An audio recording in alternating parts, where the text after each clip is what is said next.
Graça e paz, família Piba, amém? Como é bom poder louvar ao Senhor, como é bom estar na sua presença, como é bom poder descansar nas maravilhas que Deus tem nos proporcionado. Se nós estamos aqui nessa manhã, é porque Deus foi misericordioso e nos deu a oportunidade de estarmos juntos como família, adorando, glorificando, engrandecendo e exaltando o teu santo nome, amém? Então saiba que você tem sido abençoado nessa manhã. Alguns estão nos hospitais, outros estão com alguma dificuldade, mas nós estamos aqui. E você que está aí, não só assistindo, mas participando desse culto em louvor e adoração ao Senhor, que Deus te abençoe poderosamente e continue conosco. Nós temos uma missão nessa manhã, e essa missão nessa manhã é dar continuidade aos fundamentos da igreja. Quais são os fundamentos da igreja? Foram falados aqui pelo menos 3, que foi a salvação, depois foi falado sobre o batismo, e depois foi falado sobre a ceia. E hoje nós conversaremos a respeito da esperança futura. Esperança futura. Abra sua Bíblia em Apocalipse, no capítulo 21, dos versos 1 ao 7.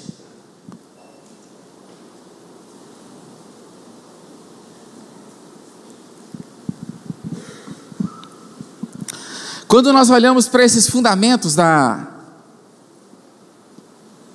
palavra, esses fundamentos de uma vida cristã, esses fundamentos do nosso relacionamento com Deus, todos eles passam por Jesus. Não tem como, não tem outra alternativa, não tem outra forma a não ser por intermédio de Cristo Jesus.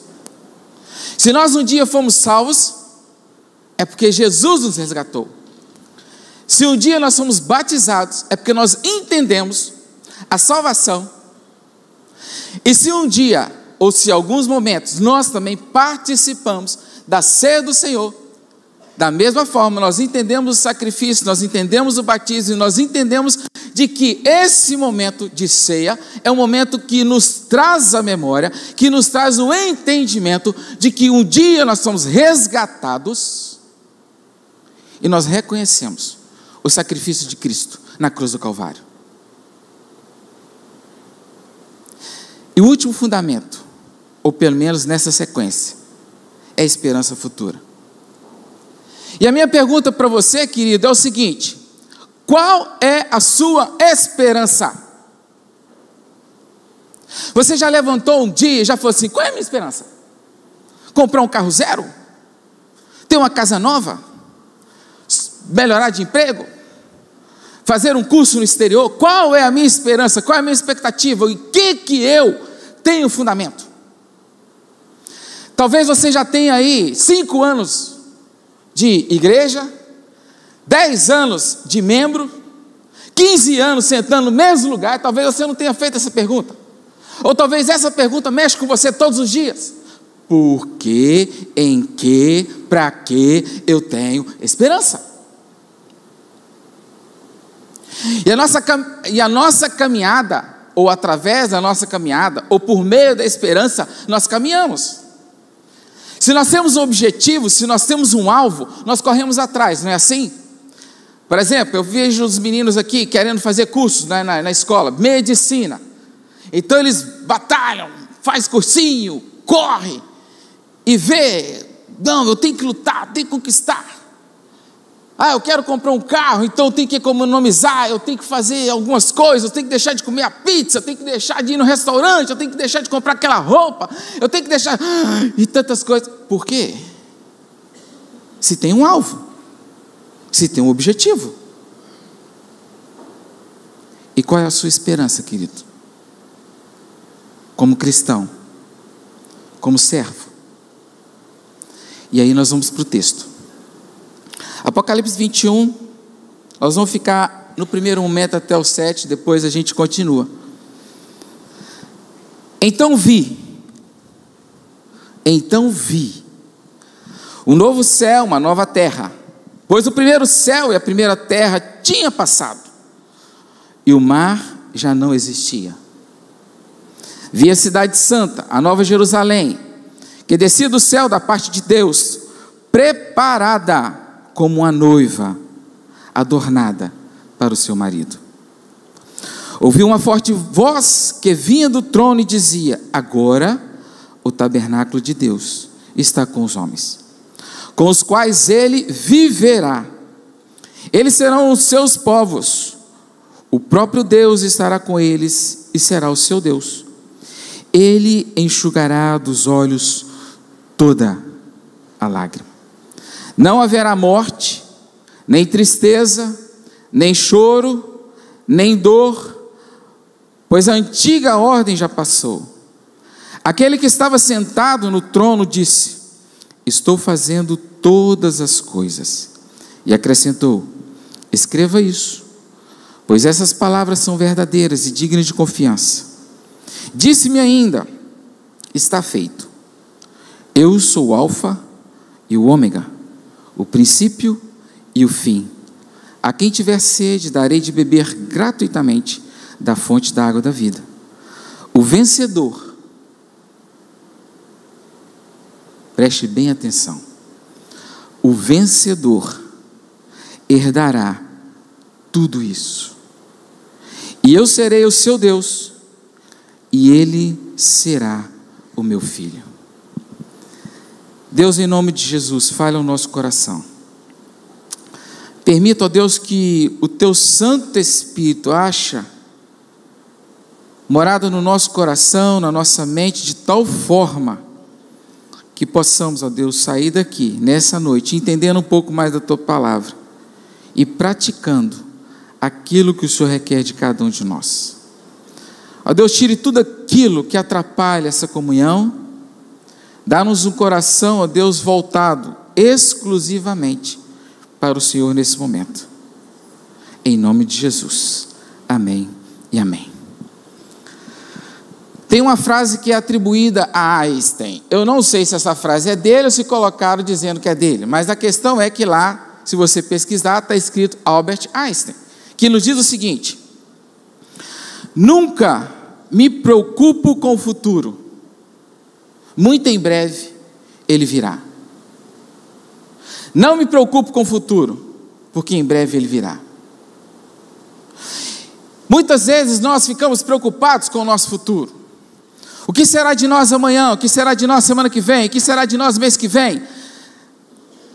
No início do ano, na virada do ano, do dia 31, do dia 1º, certamente alguns de nós, ou se não todos, nós fizemos oração: Senhor, me dê uma vida mais abençoada.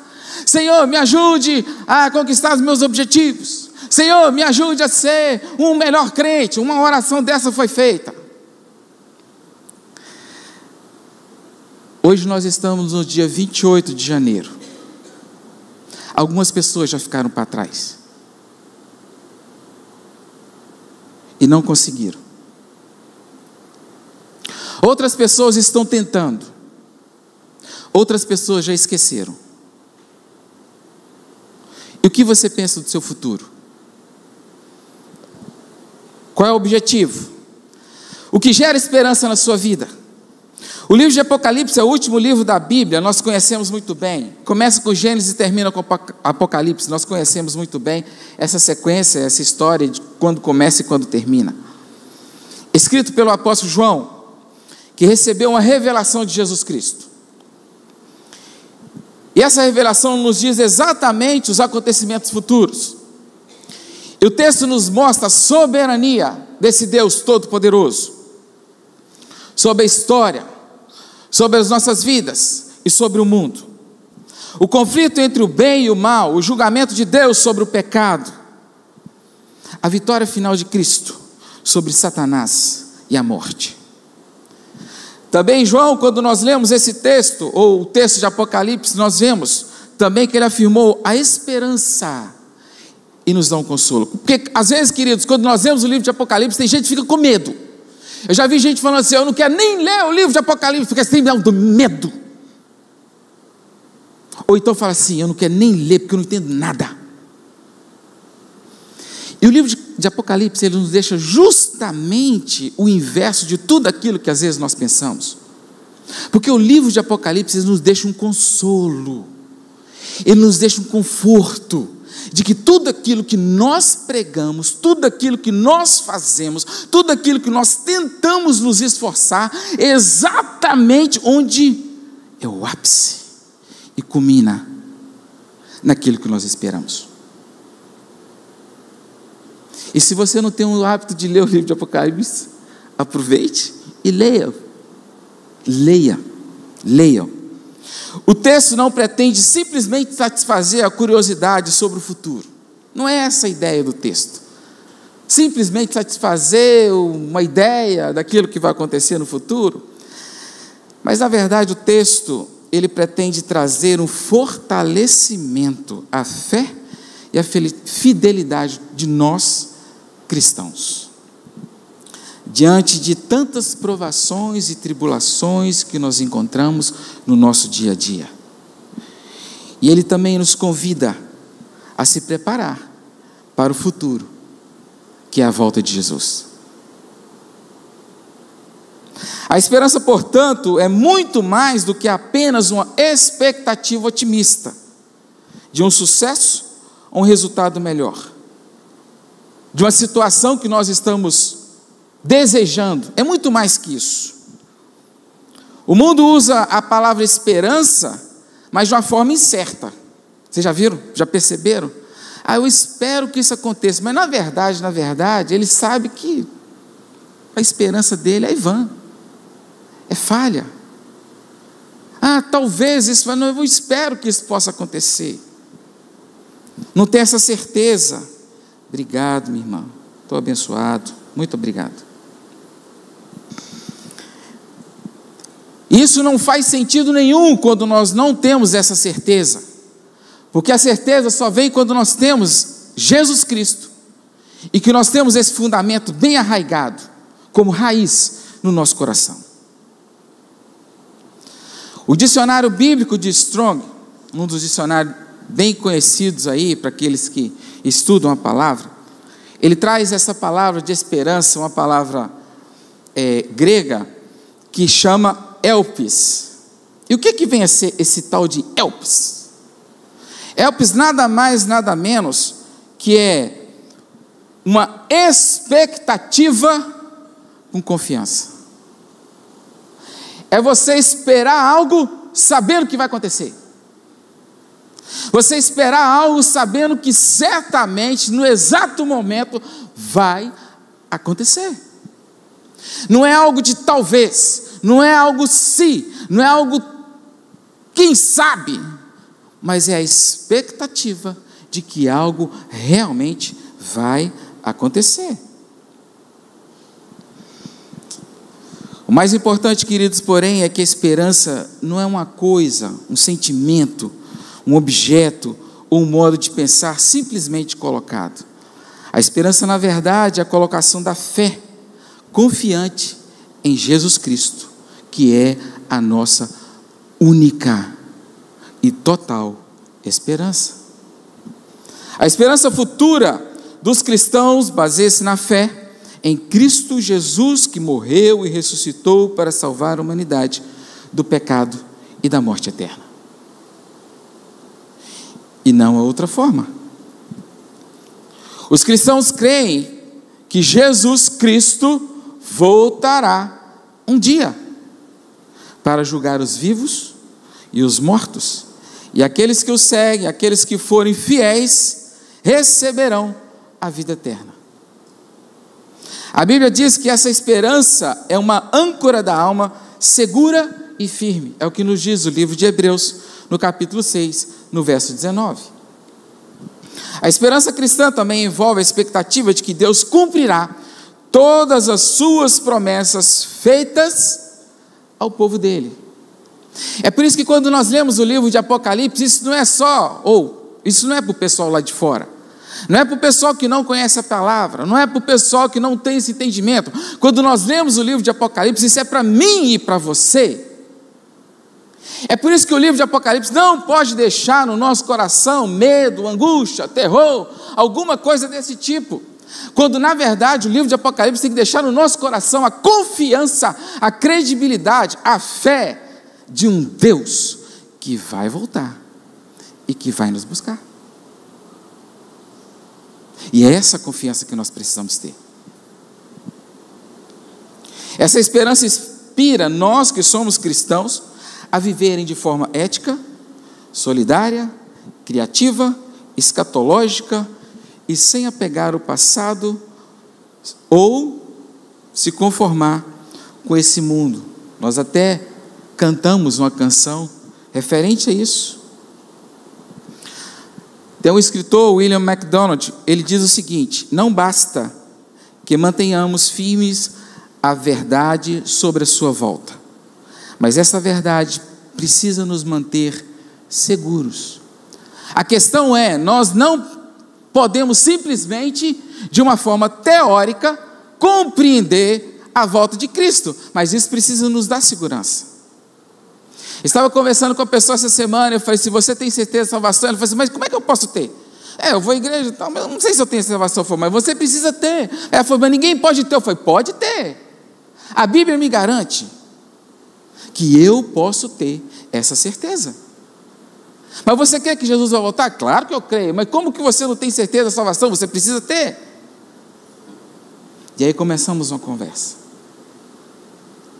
E sabe, queridos, o que às vezes me espanta, que às vezes até as pessoas, alguns que estão em nossas igrejas, participando de nossos cultos, ainda não tiveram esta certeza. Não tiveram essa certeza. E é essa certeza que nos dá segurança.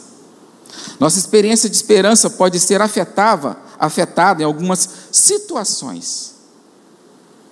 E aqui nós olhamos diretamente para o texto. Quando nós vemos que esse texto nos esclarece algumas coisas. A primeira coisa que nós vemos aqui, diante do texto, ou se nós não prestarmos atenção, ou se nós olharmos para uma outra situação, duas coisas podem acontecer conosco, na nossa caminhada, e na busca desse fundamento, que é a vida futura. Duas coisas, se estivermos, mesmo em nossas igrejas, participando dos nossos cultos, sabendo alguns versículos, cantando alguns cânticos, duas coisas podem acontecer. Primeiro, darmos ouvido a Satanás e perguntarmos, será que isso é verdade? Será que essa história é verdadeira? Será que a Bíblia ela é totalmente real? Ou ela é simplesmente um livro, na qual nós não sabemos se é verdade ou não? Satanás pode colocar no nosso coração a dúvida, a incredulidade. Essa é a primeira. Ou a segunda, nós crermos fielmente, nós crermos totalmente, nós seguimos plenamente e termos a segurança dessa volta de Jesus. Cabe a nós escolher o que nós vamos escolher para o nosso futuro. E aí quando nós olhamos para o texto, quando nós vamos para o texto de Apocalipse 21, no primeiro versículo diz o seguinte: a esperança futura, ela nos dá a convicção de que Jesus vai voltar. Quando nós olhamos para o verso de número 12, vai no verso de número 12, por favor aí, abra sua Bíblia, deixa aberta. No versículo de número 12, nos diz o seguinte: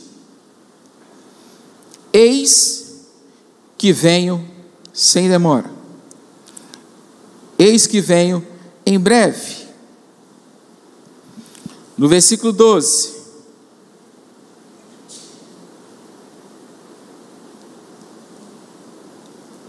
desculpa, 22. Falei 21, mas é 22.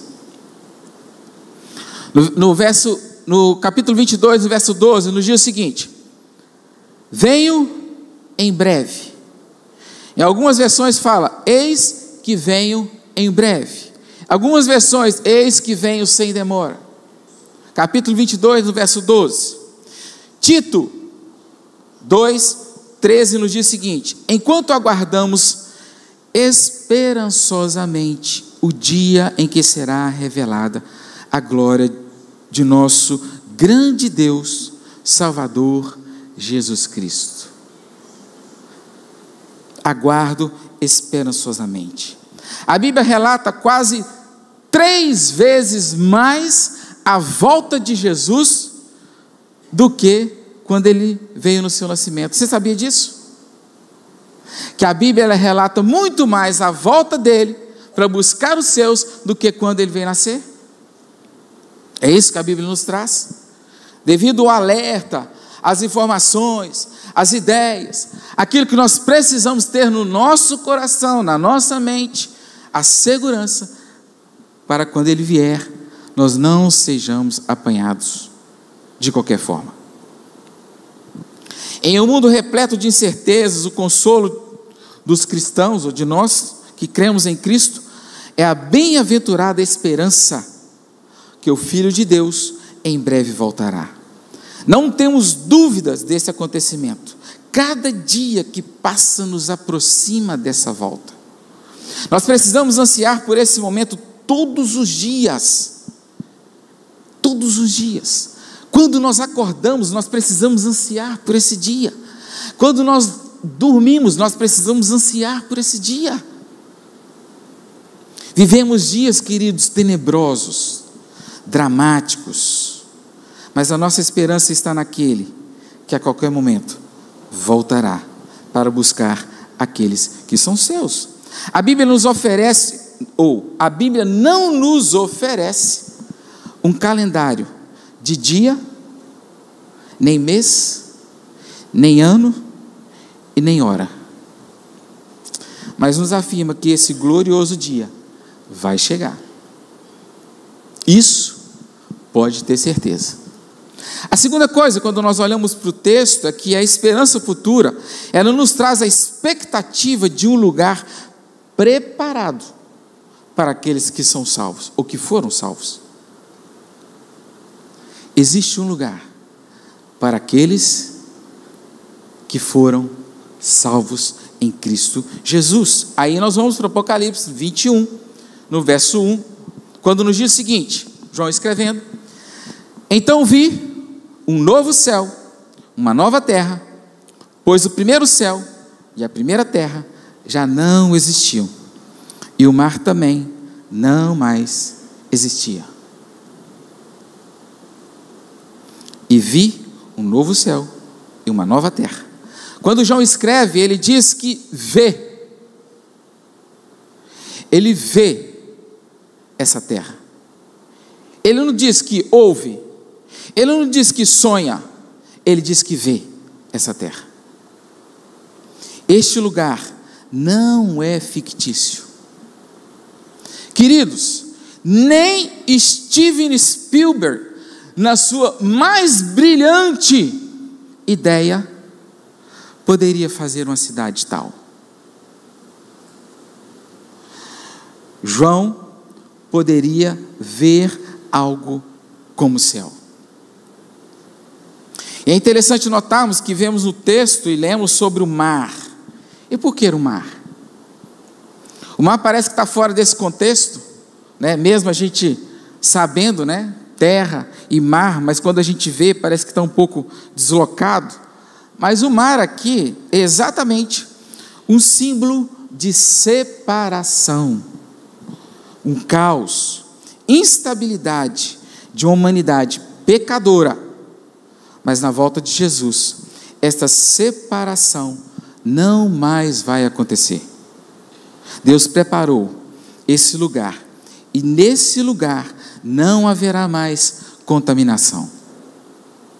Nesse lugar mais não haverá pecado. Nada mais irá atrapalhar o relacionamento perfeito entre Deus e o homem. Não sei por que muitos em nossa igreja se encantam ainda com esse mundo. Se algum dia nós somos resgatados pelo poder do Espírito Santo de Deus, os nossos olhos precisam estar voltados para o céu, todos os dias. Queridos, aqui nós somos peregrinos, nós estamos de passagem. Uns mais cedo, outros mais ou menos, outros um pouco mais tarde, mas nós estamos aqui de passagem, é só um tempo, é só um tempo.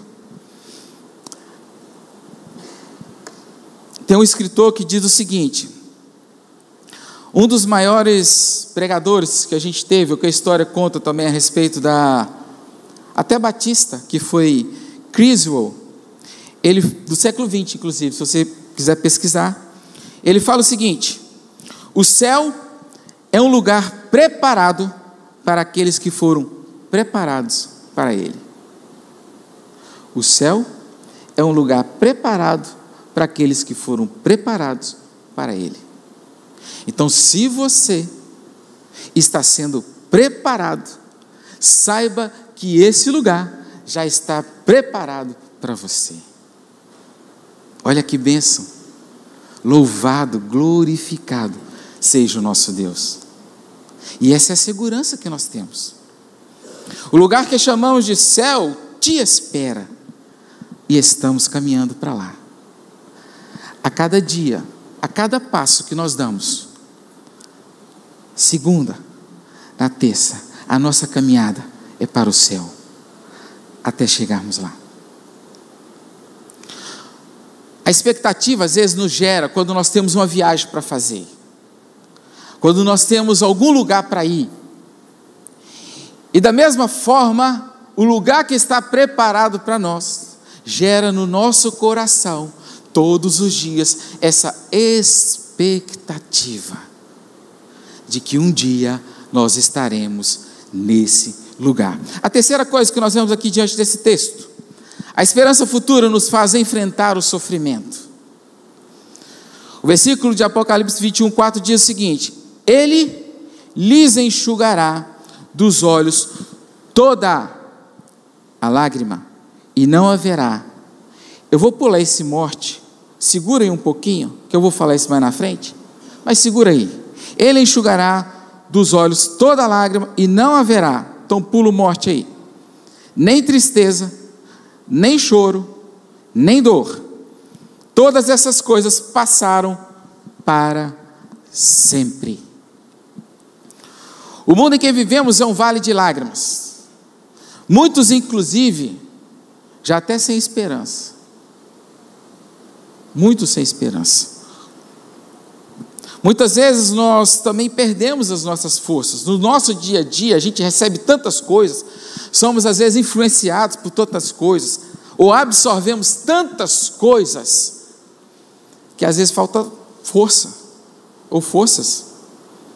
E às vezes nós até alagamos o nosso travesseiro, a nossa cama, de tanto chorar.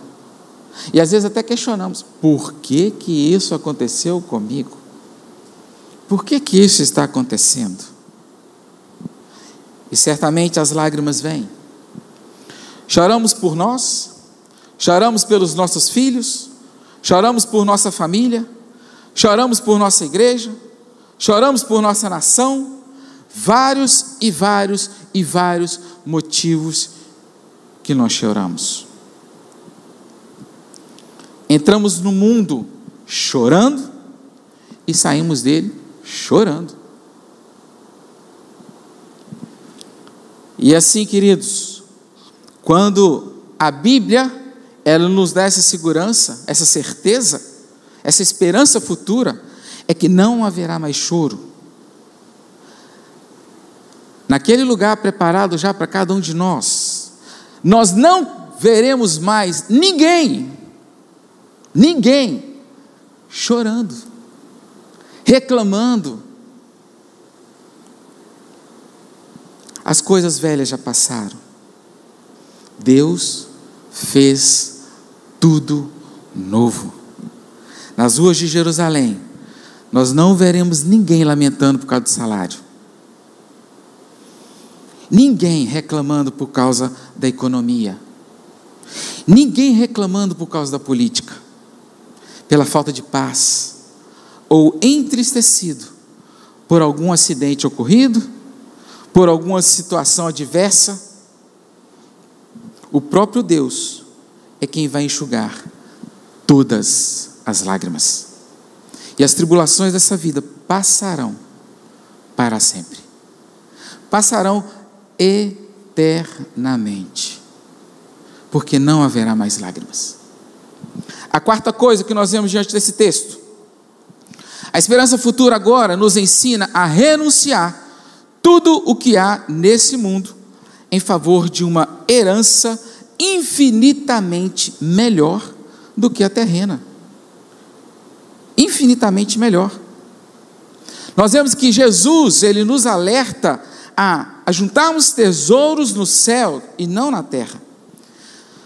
Na época em que nós vivemos, no tempo em que nós vivemos, é determinado pelos sentimentos, por ilusões, por ostentações e pelo dinheiro e pelo aquilo que ele proporciona. E nunca vimos um povo tão iludido quanto nos nossos dias. Tão iludido quanto nos nossos dias. O materialismo alcançou uma posição tal que supera de longe qualquer época que se tenha vivido até agora. E geralmente é o que nós vemos nas nossas redes sociais. Passeios, carros novos, casas novas, muitas aquisições. Apesar de serem sempre, ou apesar de sempre terem, existido essa classe social entre ricos e pobres, o exibicionismo com aquilo que alguém tem e pode, no mundo em que vivemos, hoje é muito mais latente do que há um tempo atrás. Muitos têm buscado status a todo custo. E o texto de Apocalipse diz exatamente aonde nós precisamos focar. Apocalipse 21:7 nos diz o seguinte: o vitorioso herdará todas. Apocalipse não fala algumas, Apocalipse não fala talvez, Apocalipse não fala quem sabe, mas Apocalipse nos diz: o vitorioso herdará todas essas bênçãos, e eu serei seu Deus, e ele será meu filho. João então nos deixa esta palavra de esperança. Só um filho pode herdar a herança do pai. Só um filho pode herdar uma herança do pai. No novo céu e na nova terra, nós, como filhos de Deus, desfrutaremos plenamente da nossa filiação. É exatamente nesse local preparado para nós que nós desfrutaremos de uma forma plena desta filiação. Tomaremos posse da nossa herança incorruptível e desfrutaremos das riquezas insondáveis de Cristo Jesus. Seremos co-herdeiros com Ele na glória celestial. E o quinto e último, para a gente fechar: a esperança futura nos livra do medo da morte. Então você volta no texto e olha lá, exatamente é o que fala. Nos livra do medo da morte. Ele lhes enxugará dos olhos toda lágrima, e não haverá mais morte. No novo céu e nova terra não haverá luto, nem morte. A morte, queridos, vai desaparecer e nunca mais vai voltar. Ela não poderá mais nos atingir. Seremos revestidos de imortalidade eterna. No céu não haverá velórios, enterros e muito menos cemitério. No céu não haverá despedida, no céu não haverá separação, acidente, mortes, hospitais. A Bíblia nos diz que a morte é consequência do pecado que separou o ser humano de Deus. Se nós hoje morremos, se nós temos uma vida hoje limitada, é porque um dia o homem pecou e houve essa separação. Deus enviou o seu Filho Jesus Cristo para morrer na cruz e ressuscitar, vencendo a morte e oferecendo a vida eterna a todos aqueles que nele creem. A Bíblia também nos revela que estaremos num lugar onde não haverá mais morte, nem sofrimento, e onde Ele habitará com os seus filhos para sempre, eternamente. Essa é a esperança que nós, como servos de Deus, salvos em Cristo Jesus, nós confiamos, porque essa é a promessa de Deus para nós. E caminhando para o final, eu digo o seguinte: queridos, aguente firme, fique firme. Se as coisas estão ruins, provavelmente vão piorar. Vão piorar. Mas não perca a esperança. Não perca a esperança em Cristo Jesus. A boa nova é esta, ou a boa nova sempre esteve e sempre estará no comando de Deus.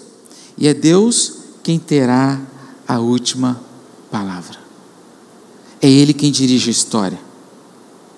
É Ele quem dirige o princípio e o fim. Porque Ele mesmo é o alfa e é o ômega. Portanto, seja corajoso, mantenha a fé e nunca perca a visão pela qual nos esforçamos. Pois aquele que prometeu virá, pois a nossa esperança futura está em suas mãos. E eu quero concluir essa mensagem com uma canção. E talvez essa canção seja o resumo exatamente daquilo que nós ouvimos da parte do Senhor. E através desse texto escrito por João.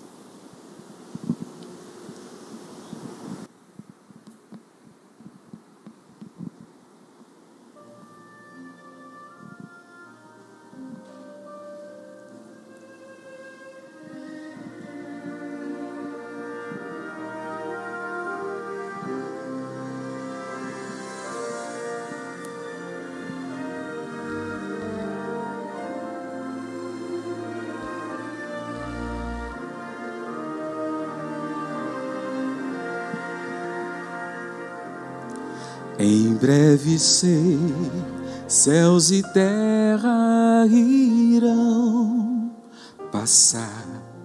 Jesus então tudo novo transformará.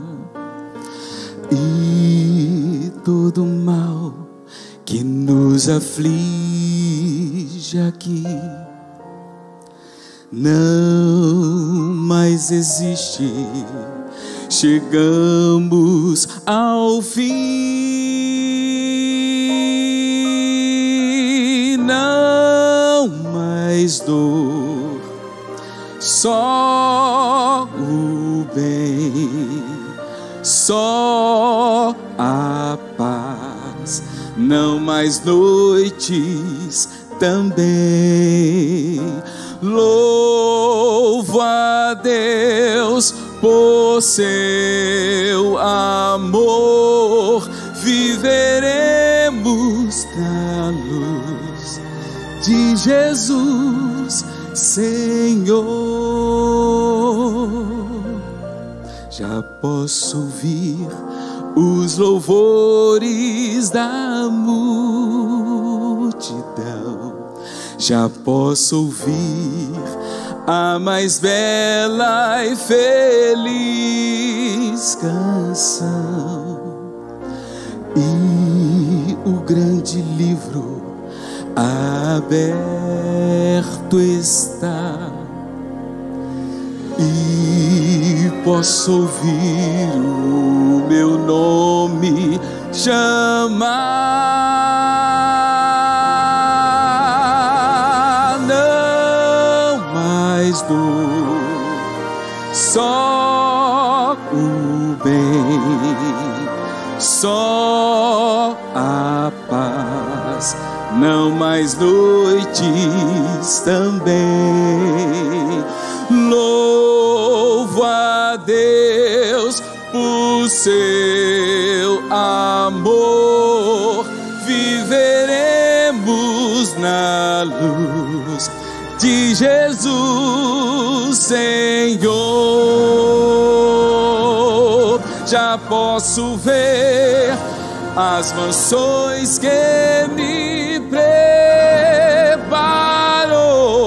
Irei morar para sempre com meu Senhor. Não mais dor, só o bem, só a paz. Não mais noites também. Louvo a Deus por seu amor. Viveremos na luz de Jesus, Senhor.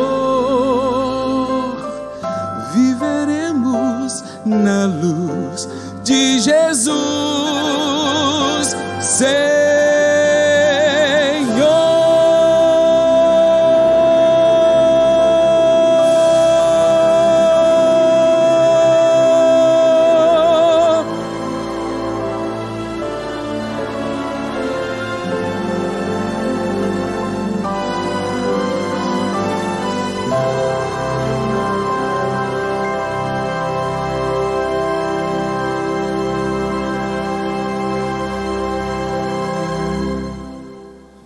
Amém. Que Deus nos abençoe.